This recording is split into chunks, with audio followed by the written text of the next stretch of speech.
Everything I had, my future, my sanity, the memory of her laughter, was riding on that single, fragile moment.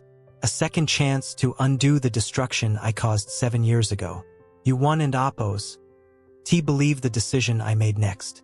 But to understand it, we need to go back to the day it all started, the day I walked out of that coffee shop. Ethan Cole was 31, looking 31 going on 55. The coffee shop smelled of stale espresso and rain. Outside, the mist blurred the streetlights. He watched Lily across the table, 29 again, wearing the light blue dress he had long forgotten. She was talking about her new job, excited, oblivious to the fact that she was currently sitting in the eye of a temporal storm. He gripped the rim of his mug. The regret was a physical weight, heavier than the old coat draped over the back of his chair. This was the exact minute. 3:47 p.m. This was when his phone would ring with the emergency work call that pulled him away. The call he prioritized over her, the call that broke them forever. He knew he couldn't and oppose T answer it. But the panic, the original, ingrained failure, surged. He wasn't and oppose T strong enough yet to sit through the moment of temptation. He had to stop the call, but not from this table. He needed 5 feet of distance.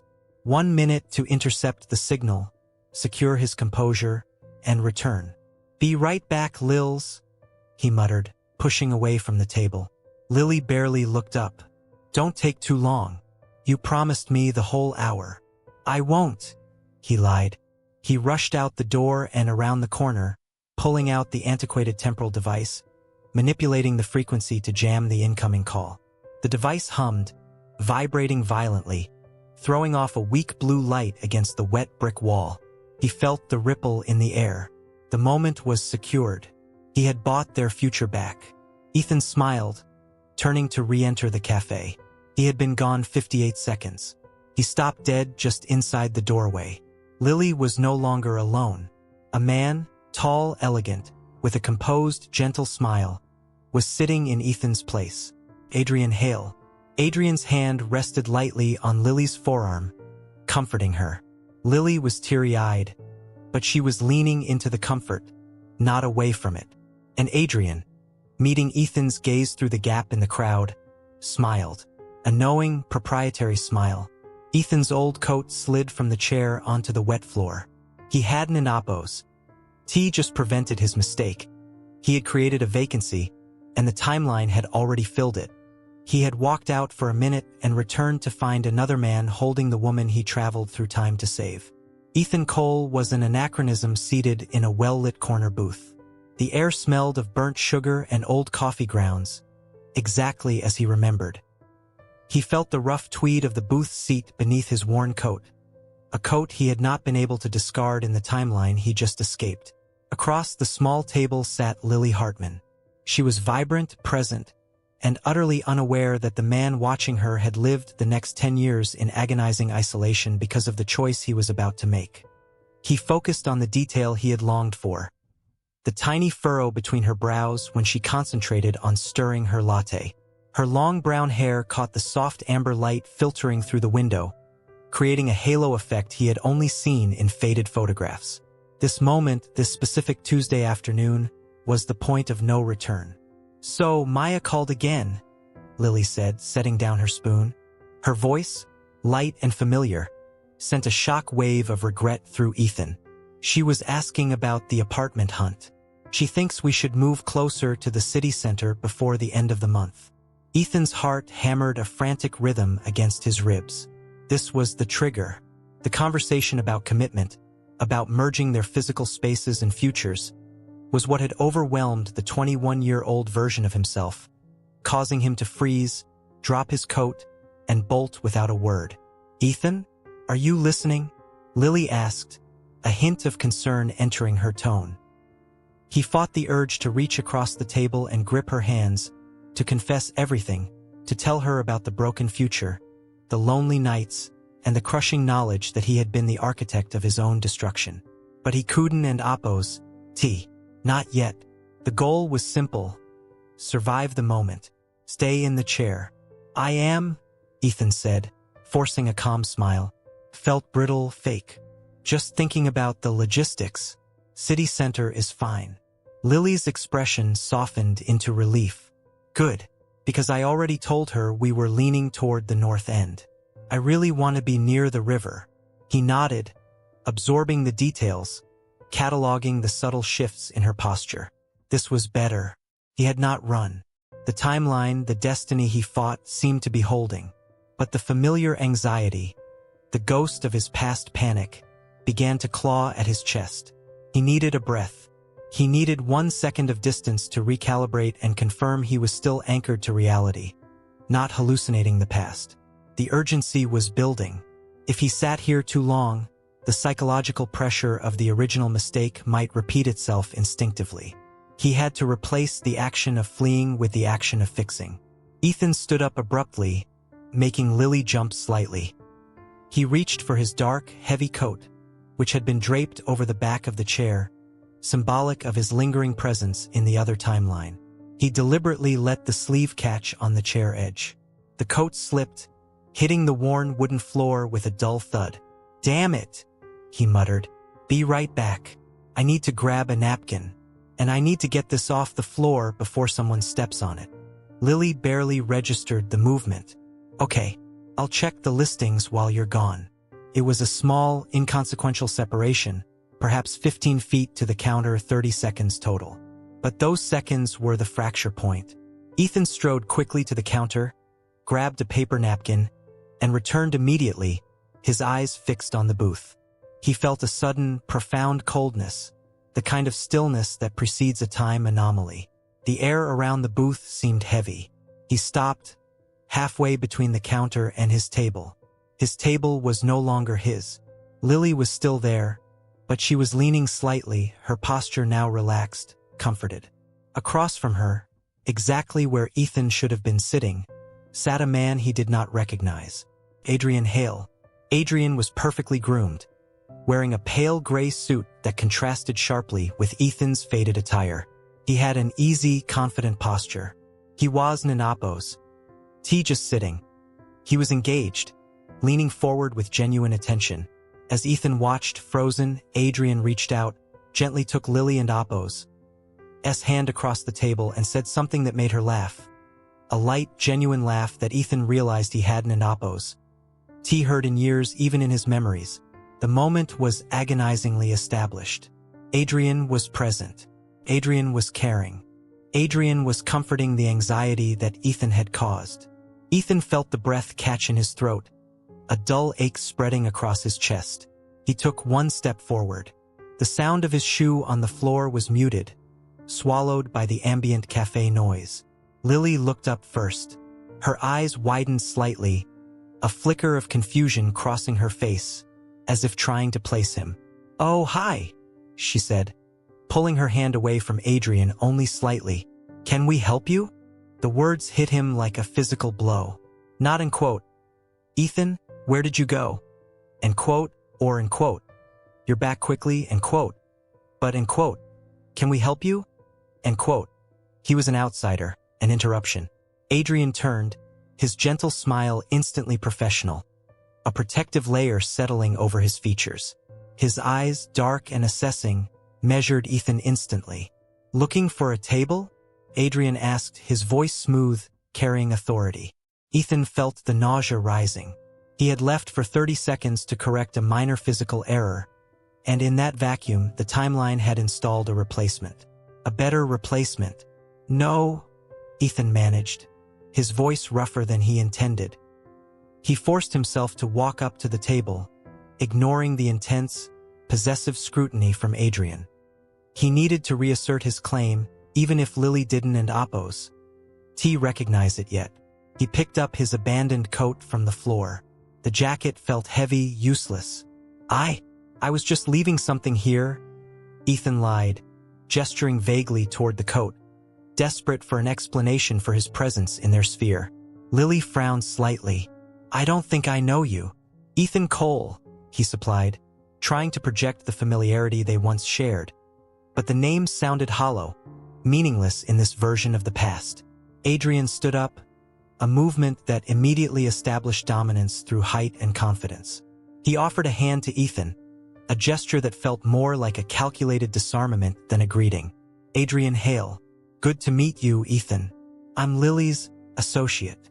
Adrian paused just long enough before and quote, associate and quote, to imply something much deeper. He kept his grip firm. Lily was just telling me about her apartment search. Exciting time.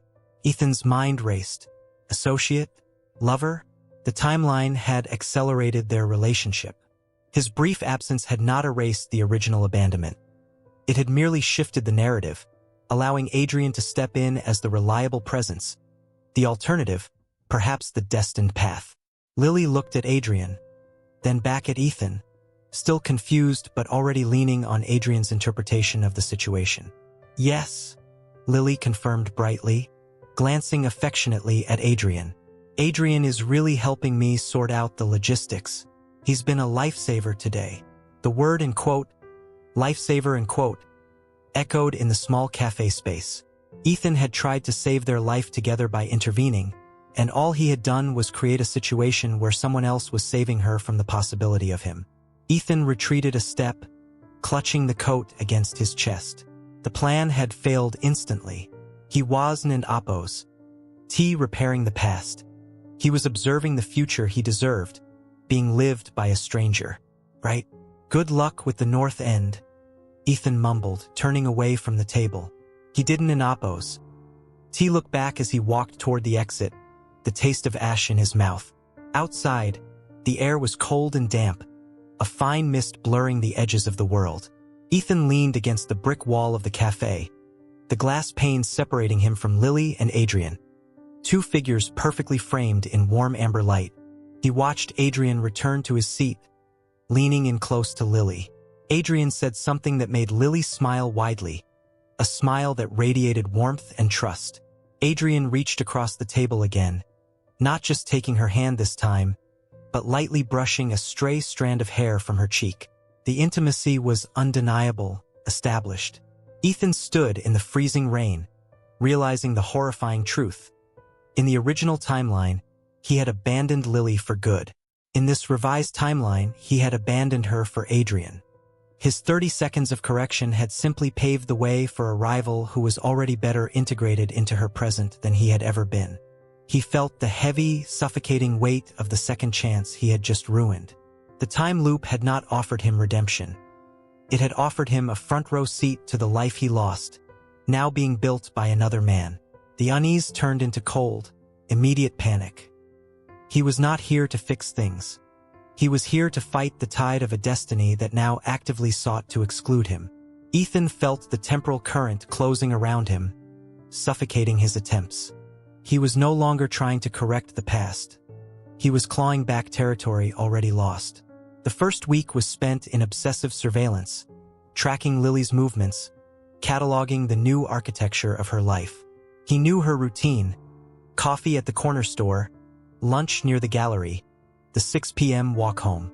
He tried to intercept her at the coffee store, timing his arrival precisely to cut off Adrian. He waited across the street, huddled in his dark coat, the air thick with dampness. Lily emerged, glancing at her phone. This was it.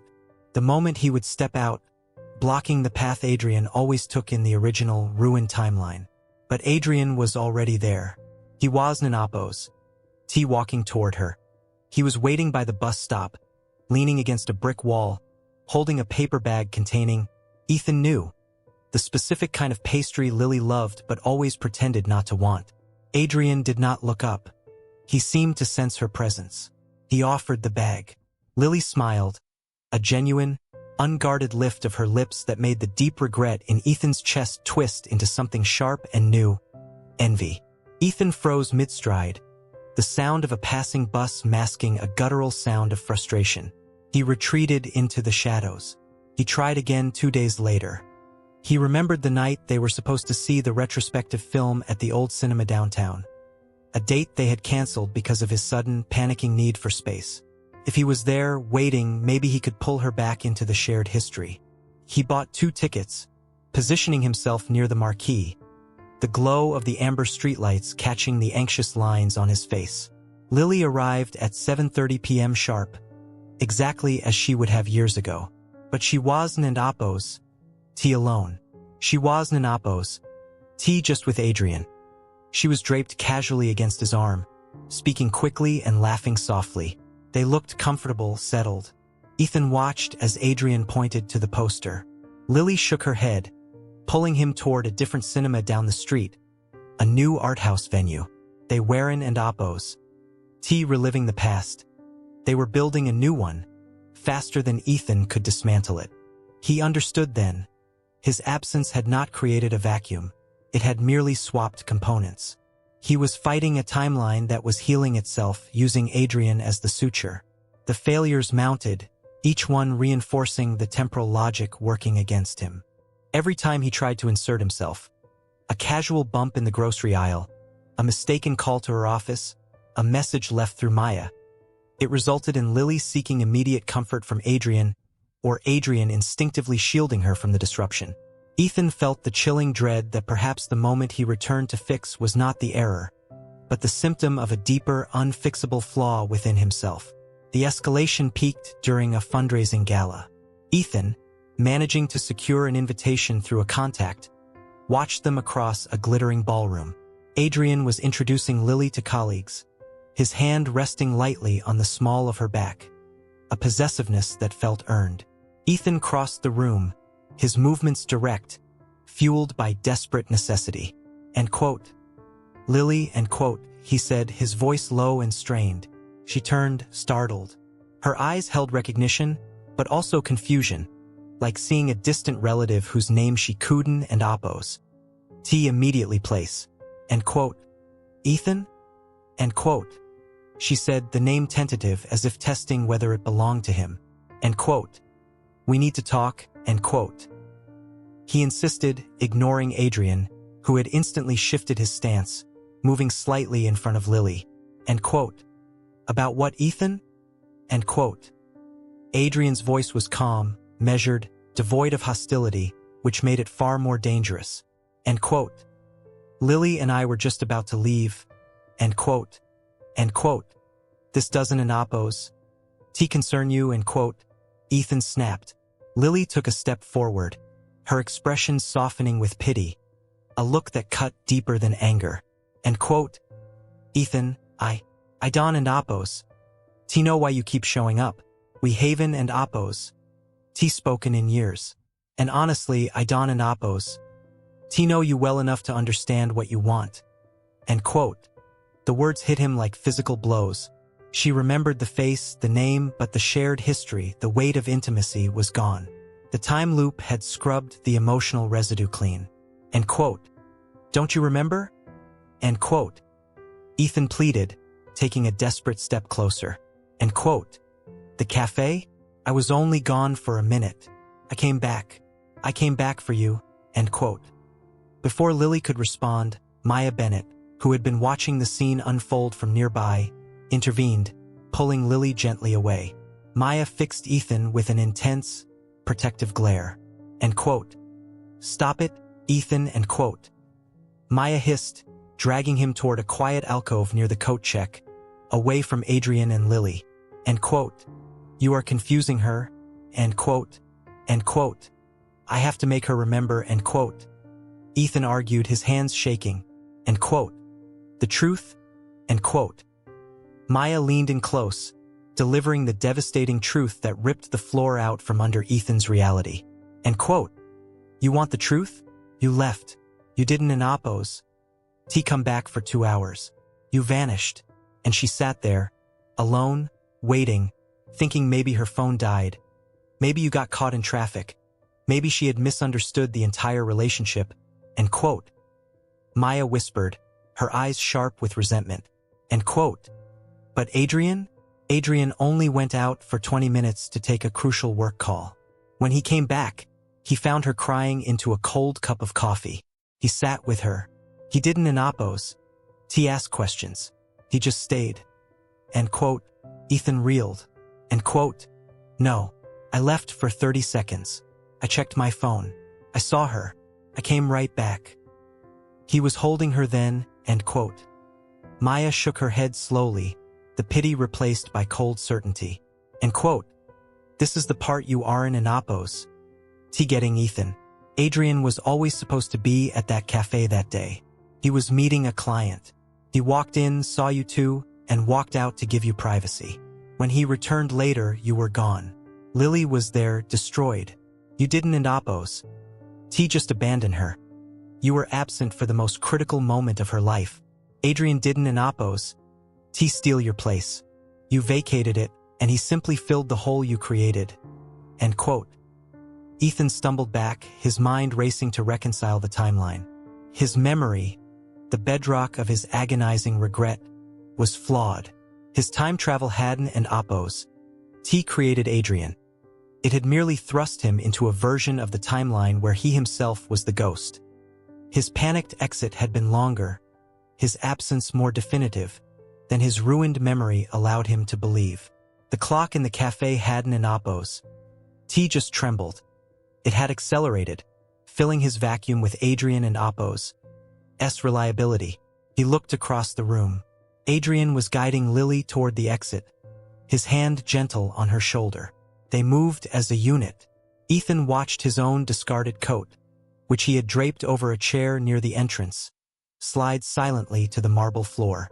No one noticed. The profound realization struck him with paralyzing force. Adrian Hale was not his rival. Adrian was the consequence.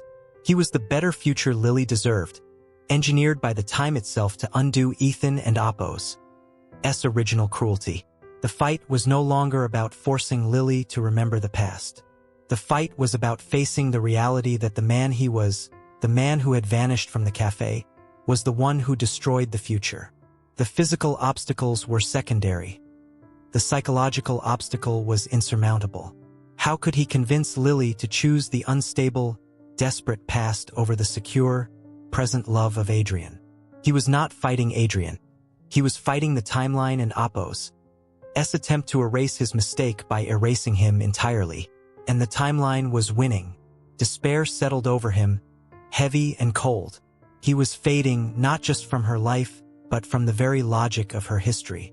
Ethan moved with a speed born of pure desperation, intercepting Adrian before he could reach his car, slamming him against the damp brick wall of the adjoining building.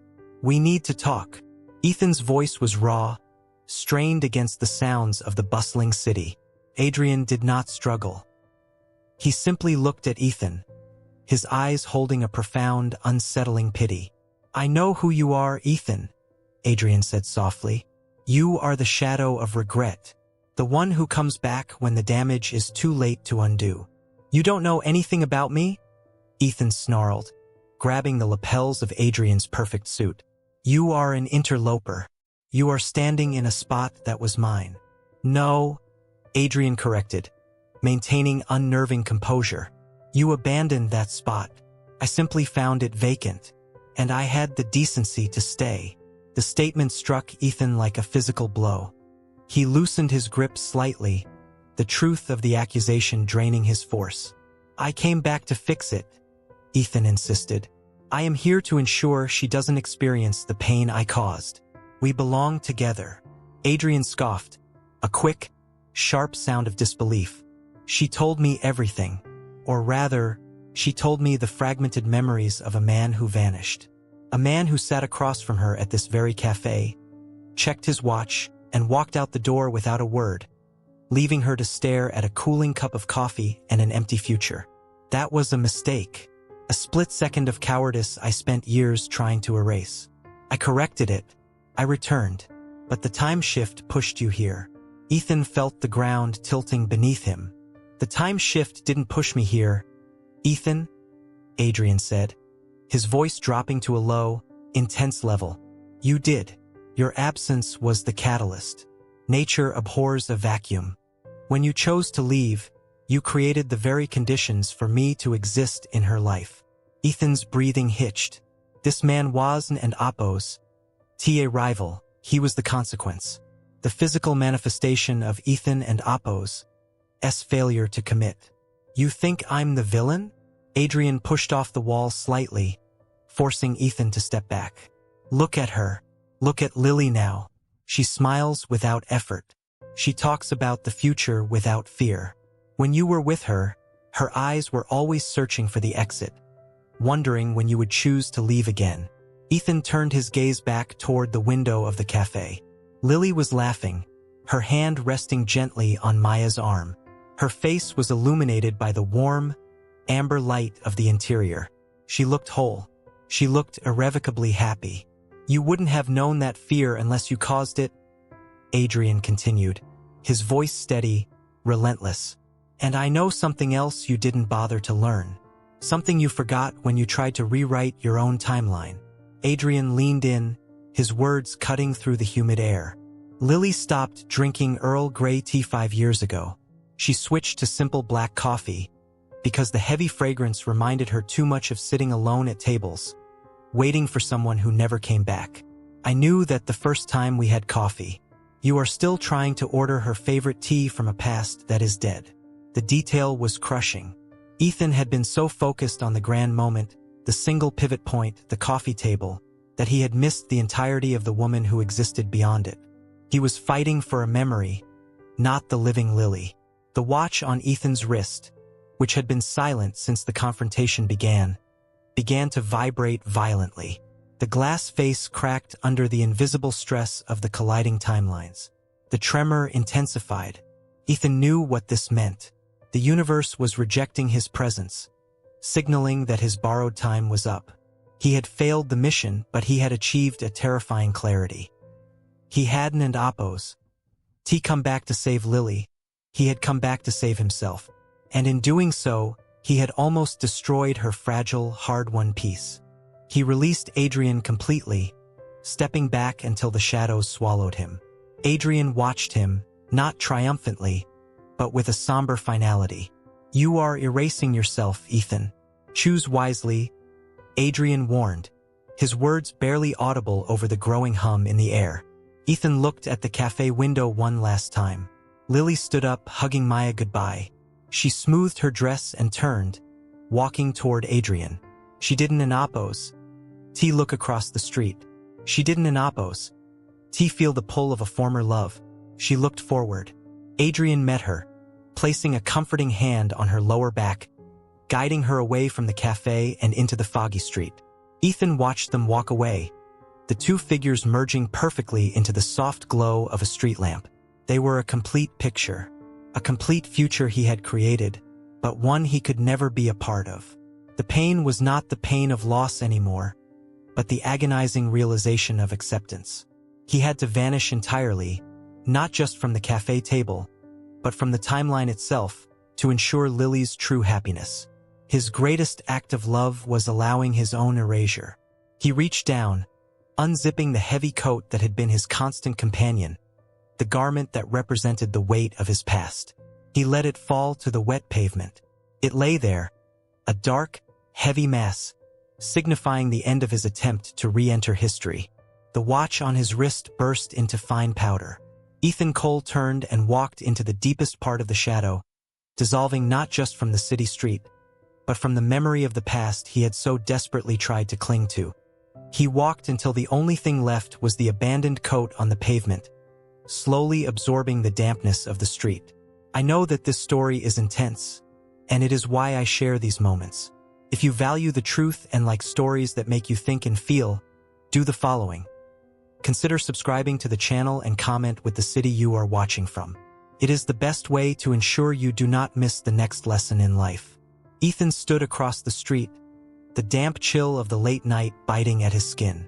The rain had paused, leaving the air heavy and quiet, wrapping the brightly lit cafe in a surreal halo. Lily and Adrian were still inside. They were laughing, not the forced, careful laughter Ethan remembered from his own past with her, but the uninhibited, genuine kind that comes from deep security. He watched Adrian instinctively reach out and adjust a stray lock of hair near Lily and Appos' ear. It was a gesture of simple, inherent care, one Ethan had never been present enough to learn, much less execute. This man, the consequence of his own abandonment, was better suited for the version of Lily that existed now. The confrontation with Adrian had stripped Ethan bare. Adrian was not a villain. He was a symptom. He was the cure for the poison Ethan had injected into Lily's life years ago. Ethan understood then that the time loop hadn't and oppos been an opportunity for him to reclaim his future. It was a mechanism designed to finally force him into selfless action, even if that action meant permanent dissolution. He gripped the collar of the worn coat he still wore, the coat that smelled faintly of the old timeline, of smoke and his own regret. It was his anchor, and now it felt like a shroud. He knew what he had to do.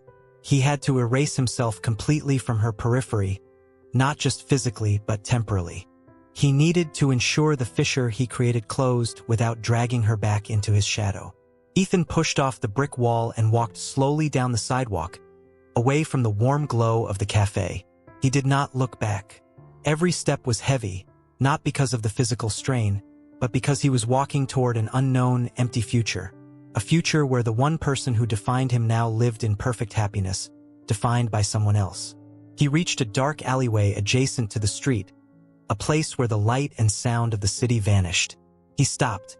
He reached into his pocket and pulled out the old silver locket he used to carry, a forgotten anniversary gift to Lily that symbolized the moment he failed her. He raised his arm, his fingers shaking slightly, and threw the locket violently against the concrete wall. The faint clatter it made was swallowed immediately by the silence. Next, he took off the coat. It fell to the wet pavement with a soft thud.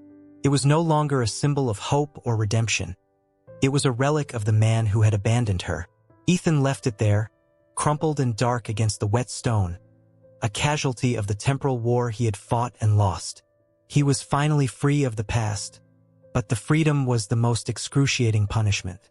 Ethan Cole did not vanish in a flash of temporal energy. There was no dramatic reset button. The universe, in its quiet, merciless efficiency, simply accepted his choice. He had stepped out of the photograph. He had corrected the mistake by removing the source of the mistake, himself. He kept walking. The timeline he returned to was cold, quiet, and utterly vacant of her presence. He was still Ethan Cole, 31 years old, living in a small apartment downtown, running a job he barely cared about. The difference was psychological. Before the loop, he was haunted by what he had lost. Now, he was defined by what he had given away. He never saw Lily again, but he kept track. Through discreet channels, through mutual friends like Maya, who now barely recognized him when they crossed paths. A ghost in the periphery of a better life, he received sporadic reports. Lily Hartman was successful. She was engaged. She was happy. Ethan found solitude in his success. He poured all the energy he had once wasted on regret and self-pity into his work. He became prosperous, respected, yet utterly alone. He accepted this loneliness not as a burden, but as the mandatory cost of saving the person he loved. His life became the perfect inverse of the life he had destroyed. Orderly, successful, but emotionally sterile. The time loop hadn't and oppos. T offered him a second chance at love. It offered him a single chance at integrity. And integrity meant accepting that true love sometimes requires stepping back and allowing the person you care about to thrive in an environment you cannot provide. This is the unforgiving lesson time teaches. You cannot undo the damage you inflict upon others, not truly. You can only alter your response to that damage, transform your internal weakness into external strength. Ethan learned that the greatest act of love is not fighting to possess a future, but fighting to ensure the beloved has the best possible present, even if you are not in it. He went back in time not to take but to give. He traded his entire life, his memories, his comfort, his future with her, for the guarantee of her happiness. He paid the ultimate price for a mistake he made years ago, and in doing so, he achieved a twisted form of redemption. He became the selfless hero of a tragedy that only he would ever witness. He sits now in his quiet apartment, overlooking the city lights that glitter like distant, unattainable stars. He is still waiting for the sting of regret to fully fade, knowing it might never leave. But when he remembers the pure, untroubled smile he saw on Lily's face as Adrian held her, he realizes that the pain is the proof of the sacrifice, and that pain is worth every single step he took away from the cafe. There are no shortcuts to correcting a mistake of the heart. Time doesn't in oppos. T heal all wounds. Sometimes, Time simply presents you with a bill you must pay in full. Ethan paid his. He fixed the moment that destroyed his life by allowing her to escape him completely. And that is where the story ends. Not with a passionate reunion or a victorious battle against fate, but with a quiet acceptance of a desolate yet righteous peace. Now, I want to know of you. Commenti aqui imbexo. Qual teria sido a sua escala no meu lugar? Você teria feito esse sacrifício?